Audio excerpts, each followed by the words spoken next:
Komisi 3 DPR hari ini menggelar uji kelayakan dan kepatutan calon hakim agung.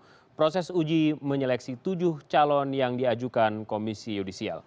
Ketujuh calon yang menjalani tes adalah Ibrahim, Panji Widakdo, dan Setiawan Hartono untuk kamar pidana, kemudian Kolonel Hidayat Manau untuk kamar militer, Edi Riyadi untuk kamar agama, dan Dermawan Jaman, serta Marsidin Namai untuk hakim ad hoc.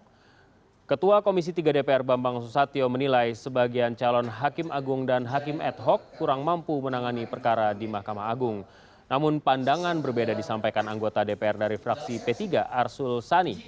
Menurut Arsul, ketujuh calon itu memiliki integritas dan bersih. Meski demikian, baik P3 maupun Golkar memberi catatan pada satu calon yakni Dermawan Jamian yang pernah diperiksa KPK atas dugaan penyimpangan biaya perkara di MA. Ada masukan juga ke Komisi 3 terkait dengan peran beliau pada saat menjadi Kepala Biro Keuangan kalau tidak salah Mahkamah Agung, kemudian ada pemeriksaan dari KPK dan ada juga pemeriksaan dari BPK, dan itu memang menjadi atensi ya, karena pasti terkait dengan isu itu masing-masing fraksi itu kan punya penilaiannya sendiri-sendiri.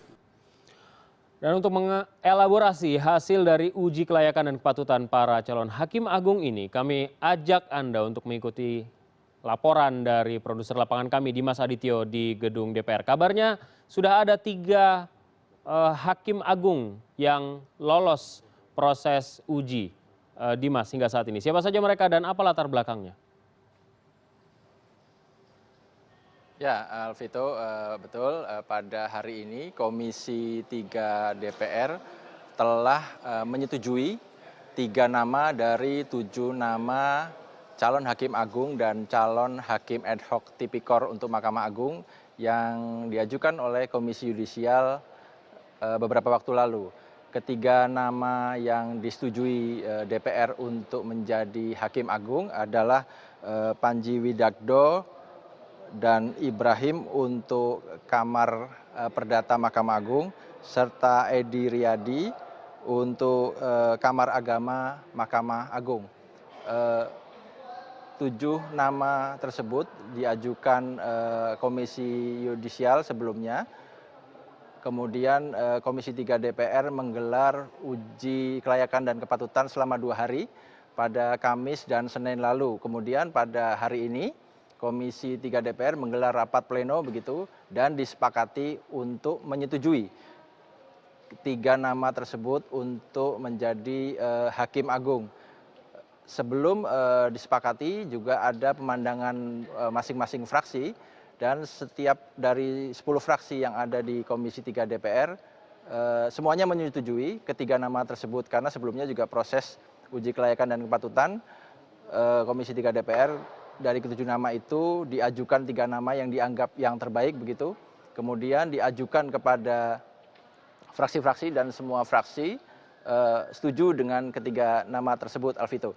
Mengenai latar belakang dari ketiga nama calon hakim agung yang terpilih tersebut, antara lain Panji Widakdo saat ini berprofesi sebagai Hakim Tinggi Pengadilan Tinggi Mataram, di mana pada saat ini dia menduduki posisi Wakil Ketua dari Pengadilan Tinggi Mataram. Sebelumnya dia juga pernah menjadi Hakim Pengadilan Negeri Jakarta Pusat.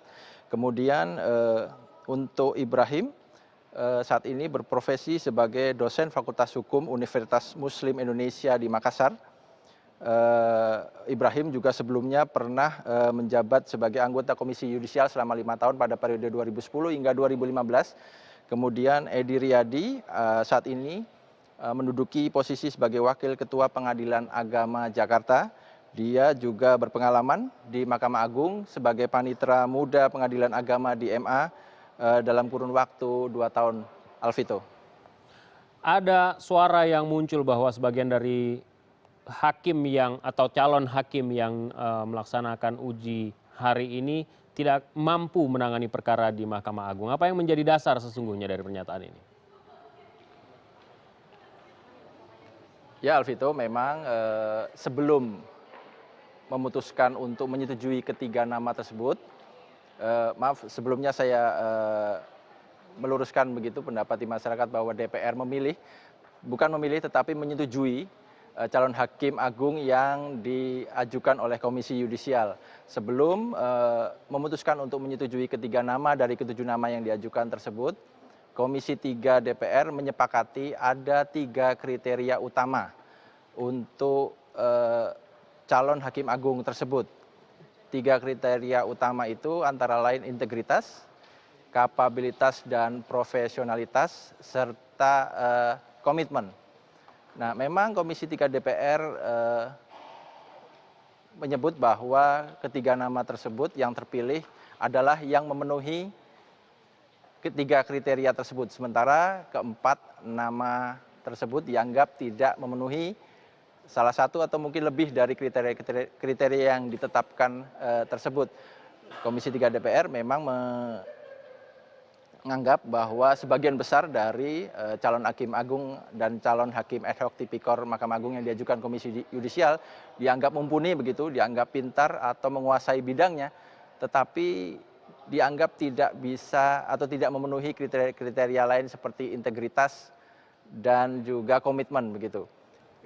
Komisi 3 DPR sangat berhati-hati memang untuk memilih calon hakim agung ini karena terkait dugaan-dugaan korupsi yang beberapa kali terjadi di Mahkamah Agung, sehingga DPR sangat hati-hati untuk memilih calon hakim agung yang benar-benar bisa membawa pembaruan begitu di Mahkamah Agung. Sampai saat ini memang Komisi 3 menghindari untuk menyebutkan nama atau alasan detail dari orang per orang mengapa mereka dari 4 nama tersebut untuk ditolak, karena itu terkait dengan nama baik seseorang begitu. Tetapi secara umum mereka menyatakan bahwa 4 yang ditolak dari calon hakim tersebut adalah mereka yang tidak memenuhi syarat dan kriteria yang ditetapkan oleh Komisi 3 DPR. Alvito. Baik, Dimas, terima kasih atas laporan Anda dari gedung DPR MPR Senayan.